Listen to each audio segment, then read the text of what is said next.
नमस्कार। हर्ष computer education के YouTube channel पर आपका हार्दिक स्वागत है। आज जो 21 दिसंबर 2025 को RSCIT का एग्ज़ाम हुआ, उसका क्वेश्चन पेपर हम इस वीडियो में सॉल्व करेंगे। हम जो ये क्वेश्चन पेपर सॉल्व कर रहे हैं वो क्वेश्चन बुकलेट सीरीज़ ए है। हो सकता है कि आपके पास बी हो, सी हो या डी हो। सभी के अंदर क्वेश्चन एक जैसे ही हैं, बस उनके क्वेश्चन नंबर चेंज है। तो आप सभी क्वेश्चन को ध्यान से समझें, सुने और अपने बुकलेट के हिसाब से उनको मैच करें। और वीडियो के अंत में वीडियो पूरा देखने के बाद आप हमें कमेंट बॉक्स में ज़रूर बताएं कि आपके कितने क्वेश्चन सही हुए हैं। तो चलिए शुरू करते हैं इस क्वेश्चन पेपर को।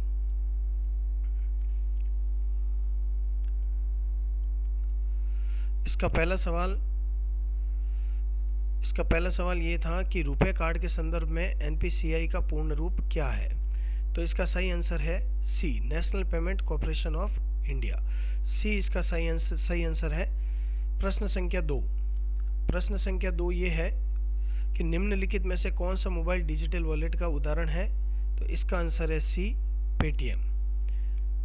प्रश्न संख्या 3, ईमेल अटैचमेंट को क्या कहा जाता है। इसका आंसर है डी, कोई भी दस्तावेज जिसे संलग्न किया जा सके और ईमेल के साथ भेजा जा सके। तो इसका आंसर है डी। प्रश्न संख्या 4 है, यदि आपके सिस्टम पर विंडोज फायरवॉल बंद हो तो क्या हो सकता है। इसका सही आंसर है डी, आपका सिस्टम हैकर्स और दुर्भावनापूर्ण सॉफ्टवेयर से होने वाले नुकसान के प्रति अधिक संवेदनशील हो सकता है। तो इसका आंसर है डी। प्रश्न संख्या 5 है, गूगल वर्कशॉप टूल का उसके प्राथमिक घटक या उद्देश्य से मिलान करें। Column 1 Google Workspace tool, यानी कि Google Docs, Google Sheets, Google Slides या गूगल कैलेंडर। और कॉलम नंबर 2 जो है वो ये है कि सहयोगात्मक प्रस्तुति स्लाइड, सहयोगात्मक वर्ड प्रोसेसिंग दस्तावेज, समय कार्यों का प्रबंधन करता है और इवेंट बनाता है, सहयोगी स्प्रेडशीट। अब इसके अंदर जो है वो नीचे 4 ऑप्शन आपके दिए हुए हैं कि इन का मिलान करें, कि जैसे फर्स्ट का एस, सेकंड का क्यू, थर्ड का पी और फोर्थ का आर। बी के अंदर दिया हुआ है कि फर्स्ट का आर, सेकंड का क्यू, थर्ड का पी और फोर्थ का एस। सी का है फर्स्ट का क्यू, सेकंड का एस, थर्ड का पी और फोर्थ का आर। और डी का है फर्स्ट का आर, सेकंड का एस, थर्ड का क्यू और फोर्थ का पी। तो इसका जो सही आंसर है वो है आपके सी। इसका सही आंसर है सी, यानी कि फर्स्ट का क्यू, सेकंड का एस, थर्ड का पी और फोर्थ का आर। तो ये है इनके आंसर। प्रश्न संख्या 6 के अंदर है, एक उपयोगकर्ता को एक अत्यावश्यक दिखने वाला ईमेल प्राप्त होता है जो उसके बैंक से होने का दावा करता है तथा उससे खाता विवरण सत्यापित करने के लिए एक लिंक पर क्लिक करने तथा खाता बंद होने से बचाने के लिए अपना पासवर्ड और पिन दर्ज करने के लिए कहता है। यह ईमेल किस प्रकार का सामान्य साइबर खतरा उत्पन्न करने का प्रयास कर रहा है। तो ये साइबर क्राइम, साइबर सिक्योरिटी से रिलेटेड है और इसका सही आंसर है फिशिंग। इसका आंसर है सी, फिशिंग। प्रश्न संख्या 7, राजस्थान सरकार द्वारा शुरू किए गए राज ई ज्ञान पोर्टल का मुख्य उद्देश्य क्या है। प्रश्न संख्या 7 का सही आंसर है डी, छात्रों के लिए डिजिटल शिक्षा सामग्री की उपलब्धता सुनिश्चित करना। देखिए सिंपल सा सवाल है, इसमें लिखा हुआ है राज ई ज्ञान पोर्टल। तो ई ज्ञान का मतलब है कि शिक्षा से संबंधित। तो प्रश्न संख्या 7 का आंसर है छात्रों के लिए डिजिटल शिक्षा सामग्री की उपलब्धता सुनिश्चित करना। हमारे सेंटर द्वारा हर साल RSCIT परीक्षा से पहले जो तैयारी बैच लगाई जाती है, उन तैयारी बैच के अंदर जो 3 से 4 दिन की होती है, उस तैयारी बैच में इन प्रश्नों को अच्छे से पढ़ाया जाता है। हमारे यूट्यूब चैनल पर जो वीडियोज़ हैं उनमें भी इनके आंसर दिए हुए हैं। अगर आपने तैयारी बैच को अटेंड किया हो और उन वीडियोस को ध्यान से सुना और देखा और समझा हो तो ये पेपर कुछ ज़्यादा आपको हार्ड नहीं लगेगा और आप ज़्यादा से ज़्यादा आंसर क्वेश्चन सॉल्व करके आए होंगे। प्रश्न संख्या 8। प्रश्न संख्या 8 है सेवा अस्वीकार यानी कि DOS हमलों में हमलावर पीड़ित के कंप्यूटर सिस्टम को काम करने से रोकने के लिए क्या करता है। तो प्रश्न संख्या 8 का आंसर है बी। इसका आंसर है आपका बी। अत्यधिक ट्रैफिक या डेटा भेजकर कंप्यूटर को ओवरलोड करता है। तो प्रश्न संख्या 8 का आंसर है आपका बी। प्रश्न संख्या 9। राजस्थान जन आधार योजना के तहत किस परिवार के सदस्य को आमतौर पर परिवार का मुखिया नामित किया जाता है। तो इसका आंसर है ए, क्योंकि जन आधार है और जन आधार में लेडीज को ही इसमें मुखिया बनाया जाता है। तो 18 वर्ष से अधिक या उससे समकक्ष आयु की महिला। प्रश्न संख्या 10। प्रश्न संख्या 10 जो है उसके अंदर राजस्थान ई गवर्नेंस की कौन सी पहल एक एकीकृत शिकायत समाधान मंच प्रदान करती है जहां उपयोगकर्ता अपनी शिकायतों को पंजीकृत और ट्रैक कर सकता है। तो प्रश्न संख्या 10 का आंसर है सी, राजस्थान संपर्क। प्रश्न संख्या 11। कागज को संपादन योग्य दस्तावेज में बदलने के लिए स्कैनर डैश तकनीकी का उपयोग करेगा। तो प्रश्न संख्या 11 का आंसर है स्कैनिंग। ये हमारे तैयारी बैच और वीडियोस में ये सारे क्वेश्चन को सॉल्व किया गया था। प्रश्न संख्या 12। प्रश्न संख्या 12 है आपका कौन सी विंडोज यूटिलिटी आपको स्क्रीन पर किसी भी ऑब्जेक्ट या स्क्रीनशॉट लेने, एनोटेट करने, सहेजने और उसे छवि के रूप में साझा करने की अनुमति देता है। तो प्रश्न संख्या 12 का आंसर है स्नाइपिंग टूल, बी इसका सही आंसर है। प्रश्न संख्या 13। प्रश्न संख्या 13 है डोमेन नाम प्रणाली यानी कि DNS का प्राथमिक कार्य क्या है।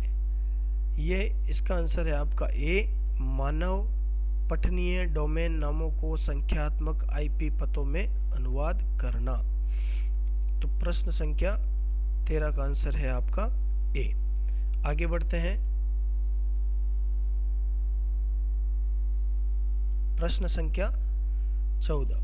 ये है उपयोगकर्ता old data.txt नामक फाइल को रिसाइकिल बिन में भेजे बिना उसे स्थायी रूप से हटाने का निर्णय लेता है। इस क्रिया के लिए उन्हें किस कीबोर्ड संयोजन का उपयोग करना होगा। तो प्रश्न संख्या 14 का आंसर है आपका बी, शिफ्ट के साथ अगर आप डिलीट बटन दबाएंगे तो फाइल परमानेंटली बिना रिसाइकिल बिन में जाए हुए डिलीट हो जाएगी। प्रश्न संख्या 15। मुख्य उद्धृत्य पैराग्राफ को बाएं और दाएं मार्जिन से थोड़ा सा ऑफसेट करने के लिए जिससे दस्तावेज के बाकी हिस्सों से अलग दिखाई दे, आपने निम्नलिखित में से किस सुविधा का उपयोग करने की सबसे अधिक संभावना रखते हैं। तो प्रश्न संख्या 15 का आंसर है आपका ए, पैराग्राफ एडिटिंग। तो इसका आंसर है आपका ए। प्रश्न संख्या 16। सहयोगात्मक प्रस्तुति बनाने के लिए छात्रों को किस गूगल वर्कस्पेस एप्लीकेशन का उपयोग करना चाहिए। तो प्रश्न संख्या 16 का आंसर है आपका गूगल स्लाइड्स। पावर पॉइंट की तरह गूगल स्लाइड्स के अंदर आप इसका उपयोग करके स्लाइड बना सकते हैं। प्रश्न संख्या 17। प्रश्न संख्या 17। प्ले स्टोर से ऐप्स डाउनलोड करने से पहले उपयोगकर्ता को अपने नए एंड्रॉयड फोन पर कौन सा पहला आवश्यक कदम उठाना चाहिए। तो इसका आंसर है आपका बी, अपने गूगल खाते में पंजीकरण या साइन इन करें, क्योंकि जब तक आप साइन इन नहीं करेंगे, रजिस्ट्रेशन नहीं करेंगे, गूगल ID नहीं बनाएंगे तो आप प्ले स्टोर का इस्तेमाल नहीं कर सकते हैं। तो इसका आंसर है बी, अपने गूगल खाते में पंजीकरण या साइन इन करें। प्रश्न संख्या 18। प्रश्न संख्या 18। आप किसी प्रेजेंटेशन को कैसे बंद कर सकते हैं, निम्नलिखित में से सबसे उपयोग विकल्प चुने। प्रश्न संख्या 18 के अंदर इसका आंसर है आपका डी, सभी विकल्प सही है। फाइल टैब पर क्लिक करके और फिर बंद विकल्प पर क्लिक करें, फिर पावर पॉइंट विंडो के ऊपरी दाएं कोने पर दिखाई देने वाले बंद बटन पर क्लिक करें। कीबोर्ड शॉर्टकट कुंजी Ctrl+W का उपयोग करें। सभी विकल्प इसमें सही है, तो इसका आंसर है डी। प्रश्न संख्या 19, निम्नलिखित में से कौन सा ऑपरेटिंग सिस्टम का विद्यमान उदाहरण नहीं है? तो इसका आंसर है गूगल क्रोम। देखिए Linux, MS DOS, Google Android, ये सारे के सारे ऑपरेटिंग सिस्टम है, बट गूगल क्रोम जो है वो एक ब्राउज़र है, वो एक एप्लीकेशन है। प्रश्न संख्या 20, वाईफाई का पूर्ण रूप क्या है? इसका आंसर है आपका ए, वायरलेस फिडिलिटी। ये शॉर्टकट की वाले हमारे वीडियोस जो YouTube वगैरह पे है और हमारे तैयारी बैच में इनको बहुत महत्वपूर्ण तरीके से पढ़ाया गया था कि शॉर्ट फॉर्म के ज़्यादातर क्वेश्चन ज़्यादा आते हैं। प्रश्न संख्या 21,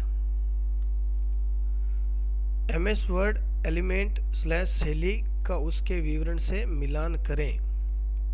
तो प्रश्न संख्या 21 आपका है, जिसमें कॉलम दिया हुआ है। कॉलम 1 जैसे हेडर, सेकंड में है पोर्ट्रेट, थर्ड में है औचित्य सिद्ध करें, फोर्थ में है सबस्क्रिप्ट। फिर इसके अंदर P है संरेखण जो बाएं और दाएं दोनों मार्जिन को बराबर बनाता है। वह पार्ट जो छोटा और आधार रूप रेखा से नीचे दिखाई देता है। प्रत्येक मुद्रित पृष्ठ के शीर्ष पर पार्ट ग्राफिक्स दोहराया गया।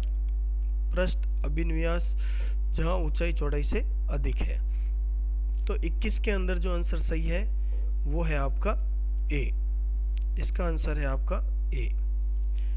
प्रश्न संख्या 22, प्रश्न संख्या 22 है कथन 1, किसी फाइल को PC से USB ड्राइव में कॉपी करते समय कॉपी कमांड फाइल को उसके मूल स्थान से हटा देता है और कट कमांड एक डुप्लीकेट बनाता है। कथन 2, MS वर्ड 2019 में डिफ़ॉल्ट लाइन स्पेसिंग 1.15 है और प्रत्येक पैराग्राफ के बाद डिफ़ॉल्ट स्पेसिंग 10 पॉइंट है। अब इनमें से सही आंसर कौन सा है? तो प्रश्न संख्या 22 का आंसर है आपका बी, कि पहला जो कथन है वो गलत है, क्योंकि जब आप किसी भी PC से USB में कोई फाइल कॉपी करते हैं तो वो मूल रूप से उस फाइल को नहीं हटाता है, वो उसको डुप्लीकेट करता है। जब हम कट करते हैं तो वो वहाँ से रिमूव करता है, लेकिन जब हम कॉपी करते हैं तो वो उसकी एक डुप्लीकेट कॉपी बनाता है। और कथन जो सेकंड है वो सत्य है। तो प्रश्न संख्या 22 का आंसर है बी। अब बढ़ते हैं प्रश्न संख्या 23 की ओर। प्रश्न संख्या 23, प्रेजेंटेशन डैश का एक संग्रह है। प्रश्न संख्या 23 का आंसर है इसमें डी, वो एक स्लाइड का संग्रह है। बहुत सारी स्लाइड्स जब बनती है तो प्रेजेंटेशन बनता है, तो प्रेजेंटेशन स्लाइड्स का एक संग्रह है। तो प्रश्न संख्या 24 है, अर्थमेटिक लॉजिक यूनिट के संबंध में कथनों का विचार करें।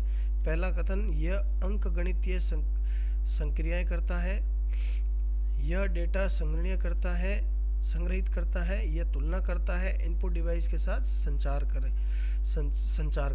निम्नलिखित में से सही विकल्प का चयन करें। तो इसमें जो सही आंसर है वो है आपका डी, यानी कि कथन 1 और 3, यानी कि ए और सी, ये इसका सही आंसर है कि ये अंकगणितीय संक्रिया करता है और ये तुलना करता है। तो 24 का आंसर है आपका डी। प्रश्न संख्या 25, माइक्रोसॉफ्ट एक्सेल वर्कबुक की सबसे छोटी इकाई क्या है जो एक पंक्ति और एक कॉलम के क्रॉस सेक्शन द्वारा बनाई जाती है? प्रश्न संख्या 25 का आंसर है सेल। प्रश्न संख्या 26, प्रश्न संख्या 26,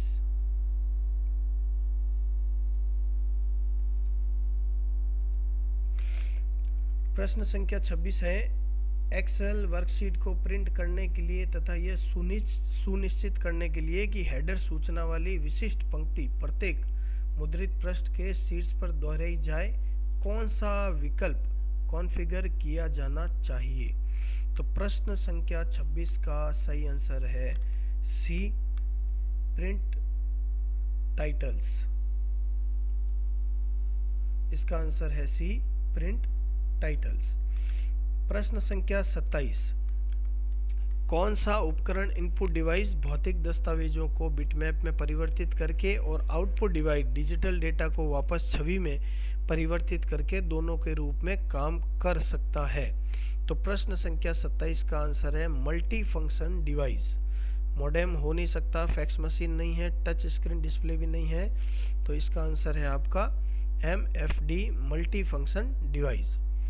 प्रश्न संख्या 28, प्रश्न संख्या 28 है URL का सही उदाहरण क्या है? यूनिफॉर्म रिसोर्स लोकेटर का सही उदाहरण क्या है? तो इसका सही उदाहरण है आपका A http://example.com/index.html, जिसमें www या http का उपयोग हो, यानी वेबसाइट का नाम हो, वही URL का सही उदाहरण है। प्रश्न संख्या 29, प्रश्न संख्या 29 है कीबोर्ड पर फंक्शन कुंजियों की कुल संख्या। इसका सही आंसर है आपके 12 B। फंक्शन कीज जो है F1 से F12 तक होती है, तो इसका सही आंसर है आपका B 12। प्रश्न संख्या 30, प्रश्न संख्या 30, एक उपकरण जो न केवल सर्ज सुरक्षा प्रदान करता है बल्कि बिजली कटौती के दौरान कंप्यूटर को बैटरी बैकअप पावर भी प्रदान कर सकता है, वह है आपका UPS, अनइंटरप्टेड पावर सप्लाई, यानी कि एक बैटरी की तरह काम करता है, यह है UPS। प्रश्न संख्या 31, किस प्रकार का प्रिंटर उच्च गुणवत्ता वाली छवियां बनाने के लिए प्रकाश संवेदनशील लेपित ड्रम और टोनर पाउडर का उपयोग करता है, जिसे गर्मी द्वारा कागज से जोड़ा जाता है? तो 31 का सही आंसर है D लेजर प्रिंटर। सूखे पाउडर का इस्तेमाल किया जाता है और उच्च गुणवत्ता वाली छवियां बनाने के लिए काम में लिया जाता है। प्रश्न संख्या 32 ये प्रश्न है, एक डेटा विश्लेषक के पास सेल A2 से A6 तक के नामों की एक सूची है। वे एक नया सेल A1 बनाना चाहते हैं जिसमें इन सभी नामों को अल्प विराम से विभाजक के रूप में जोड़ा जाए, इसलिए उन्हें किस फंक्शन का उपयोग करना चाहिए? तो इसका आंसर है आपका D equals to text join. D इसका सही आंसर है प्रश्न संख्या 32 का। प्रश्न संख्या 33, प्रश्न संख्या 33, एक वेबसाइट खाली जगह का एक संग्रह है, इसका आंसर है वेब पेज A। एक वेबसाइट जो होती है वो वेब पेज का संग्रह होती है, तो प्रश्न संख्या 33 का आंसर है आपका A वेब पेज। प्रश्न संख्या 34, चुनौती प्रतिक्रिया प्रमाणीकरण मानव और मशीन में अंतर करने के लिए इंटरनेट पर उपयोग किया जाता है, जिसे कहा जाता है? इसका आंसर है आपका B कैप्चा। चुनौती प्रतिक्रिया प्रमाणीकरण मानव और मशीन में अंतर करने के लिए इंटरनेट पर उपयोग किया जाता है, जिसे कहा जाता है कैप्चा। तो B इसका सही आंसर है। प्रश्न संख्या 35, सुश्री गीता एक ऐसे रेस्टोरेंट में खाना खा रही है जो डिजिटल भुगतान स्वीकार करता है। वह बिल का भुगतान करने के लिए अपने UPI ऐप का इस्तेमाल करती है। लेन देन करने के लिए वह काउंटर पर लगे एक द्विआयामी काले और सफ़ेद बारकोड को स्कैन करती है। UPI भुगतान आरंभ करने के लिए सुश्री गीता किस विशिष्ट घटक को स्कैन कर रही है? तो इसका सही आंसर है D, वो QR code, quick respond code को स्कैन कर रही है। तो ये थे आपके प्रश्न संख्या 1 से लेकर के 35 तक, जो आज 21 दिसंबर 2025 को एग्ज़ाम हुआ। ये इन सभी के आंसर हैं। आप हमें कमेंट बॉक्स में ज़रूर बताएं कि आपके कितने आंसर सही हुए हैं। बहुत बहुत धन्यवाद ये वीडियो पूरा देखने के लिए, और हमसे जुड़े रहें। इसी प्रकार के और कंप्यूटर से संबंधित वीडियो आपको हमारे इस चैनल पर देखने को मिलेंगे। धन्यवाद।